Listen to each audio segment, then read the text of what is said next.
Alright, guys, welcome back to the Economic Apocalypse Update. And I'm Sean, and I'm here to take you through the end of the financial world one day at a time. So, the energy crisis is exploding once again, and we need to talk about it. Now, before we close the year off, there are two shocks that threaten both Europe and the United States, as both commodity consumers and producers. The bloc of China plus Russia, they're about to wreak more havoc on the G7. And let's focus on China's big exit from US energy imports first. Now, for a long time, America has been exporting oil to China. The Chinese were actually the second biggest importer of US crude. Now, Beijing bought an incredible amount of 450,000 barrels a day in 2023, more than double their 2022 volumes. China was coming out of the lockdowns, so they needed a ton of energy to gear up the economy, to scale up their industrial output. Now, as a result of this, China was the second biggest importer of US crude in 2023, just behind the Netherlands. Chinese buying was bigger than even South Korea, the UK, or Taiwan. Now, this is a very important fact because things have taken a big twist this year in 2024, especially when Biden decided to escalate the economic war with China. Now, remember the sanctions on advanced chips? Can we all recall the tariffs on solar panels and EVs? Now, Biden tried to cripple critical manufacturing sectors of the Chinese economy. Big tax increases to at least 25 or even 50%. Electric vehicles themselves got well up with a 100% import tax. Yellen and friends decided to escalate the conflict. Yeah, well, China is having none of that. They are striking back and weaponizing their own industrial demand. Now, you want to block finished goods into the US from us? Sure. We'll play the same card and reduce our reliance on US energy inputs. We'll force you into an untenable position. Now, China has cut away their imports of US oil by a whopping 46%. US oil to Chinese companies fell from 150 million barrels to under 82 million, and this knocks China down from the second biggest importer to number 6. This makes Europe the second biggest destination for US crude now, and things are getting much clearer. It's why Trump is demanding the EU buy more American oil and gas, because Chinese demand is starting to vanish, and this is a clear consequence of the trade war. Now, you might be thinking, how does it matter? The US can always sell energy to their friends and allies, but it does matter. China cutting away their demand for Western energy confirms a bifurcation in the markets. Now, firstly, where's China getting their oil imports from? Well, it's coming from Russian energy fields. And let's not forget Russia and China, they are neighbors. Their pipeline setup and Putin isn't going to sanction away Xi's supply of energy into the economy. Now, Russia is China's biggest crude supplier now, accounting for nearly 20% of Chinese market share. Beijing's buying over 2.1 million barrels a day, and that's 5 times the amount they are importing from the US. And this poses a big problem for the petrodollar system, amongst others. Now, this system is where oil payments are settled in dollars. And because China and Russia aren't trading in the reserve currency anymore, this is an issue. Refiners in China don't have a problem settling bilaterally. They are paying Russian suppliers in cash using the RMB. Now, Russia, of course, will take the yuan, they'll take the RMB to import their own stuff from Chinese industries. As the Chinese economy continues to grow and as domestic consumption increases, this will lead to an energy boom. Beijing is going to get this from Russian oil and gas. US energy is going to be shunned. Now, China not buying US supplies is a problem. In July, Chinese demand for oil fell in general, and because of that, price sensitivity shot up. In other words, China and Asia in general only wanted cheap oil. Now, crude from the US has to swing across the Pacific, including shipping through the Panama Canal, and this adds cost to the price of US exports. At one point, oil from the West cost almost $2 more a barrel, which is a fortune. Margins for refining can be very razor thin.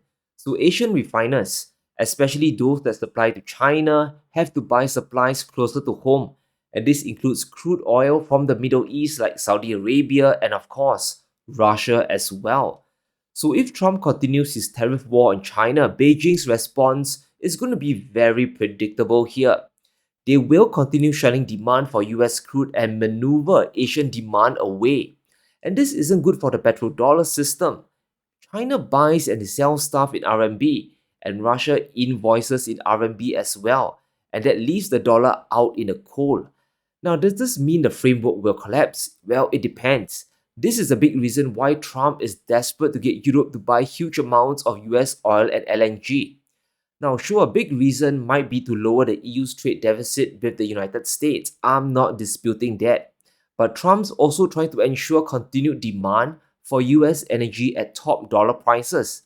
As long as the EU buys expensive energy, the US will still make out like a bandit.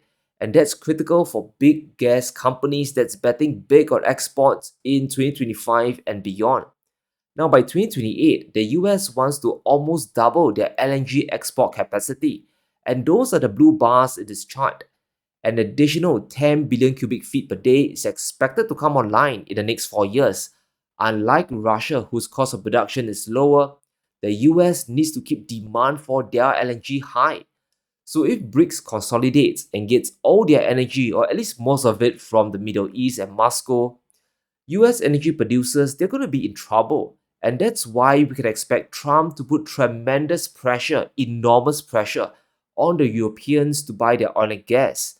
Now, while it's true that the US is the world's biggest exporter of gas and producer of oil, the problem revolves around costs. Getting energy out of the ground isn't expensive. It's not just the Russians who are putting the squeeze on American energy. The cost of LNG production in Qatar can be as low as 30 cents per million BTU. However, in other countries, including the US, it's much higher. We are talking about 2 to 3 to $5. And this is why Chinese demand is important. Beijing's decoupling with the US could spark a new energy war. And as we pointed out earlier, that in turn could cascade into problems for the dollar as well. Now, I love talking about oil because previously I was in the industry before. I started out as a chemical engineer, so the machinations of all these big movements are quite interesting to me. And the situation is looking really precarious for the US. They need Europe as a captive customer more than ever. And speaking of Europe, they have their own energy crisis looming as well. Energy flows are slowly getting cut off. Firstly, there's the Yamal-Europe pipeline that has stopped gas flows. Поставки всегда выступали за деполитизацию вопросов экономического характера. Мы же не отказывались никогда от поставок в Европу. Разве мы отказывались? Я 1000 раз уже сказал, могу повторить. Польша закрыла маршрут через свою территорию. Ну что там же действующий маршрут. Никто его не поражал, взрывов никаких нет. Он работающий. Достаточно только кнопку включить, и все, и пойдет через территорию Польши. Называется Ямал-Европа. Проходит ровно через территорию Польши. So this is according to Putin.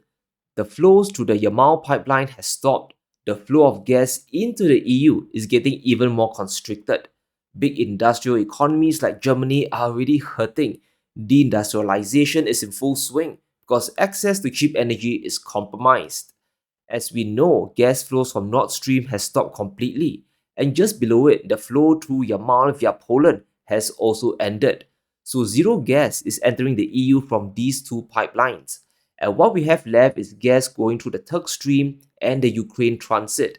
So if those two are closed, that's it for cheap pipeline energy going into Europe. And yes, as you can surmise from the title, a big crisis is coming for the EU. Firstly, it's important to understand the risk piling up for Europe.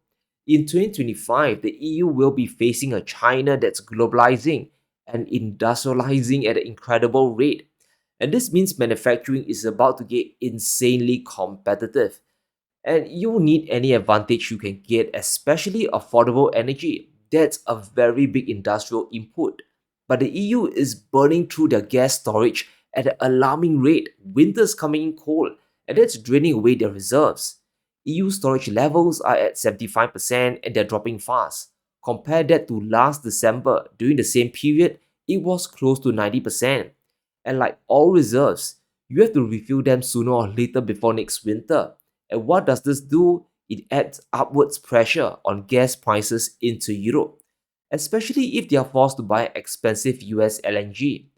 Now the story literally gets worse here. the Ukraine-Russia gas transit deal is about to collapse.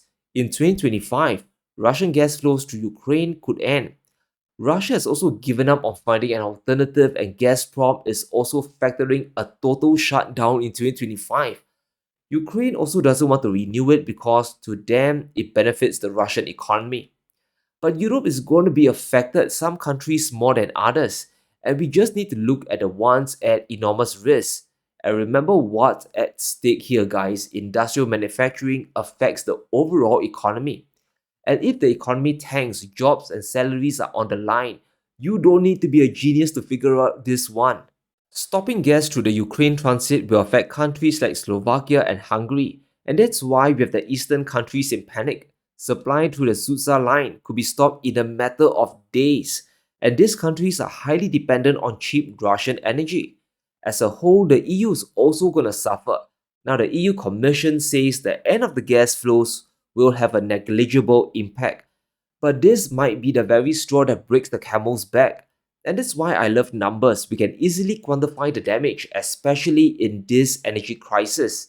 In the first 8 months of 2024, 112 terawatt hours of energy were shipped through the Ukraine transit, and that's equivalent to 5% of total EU imports, and that's half of total Russian pipeline gas going into the EU.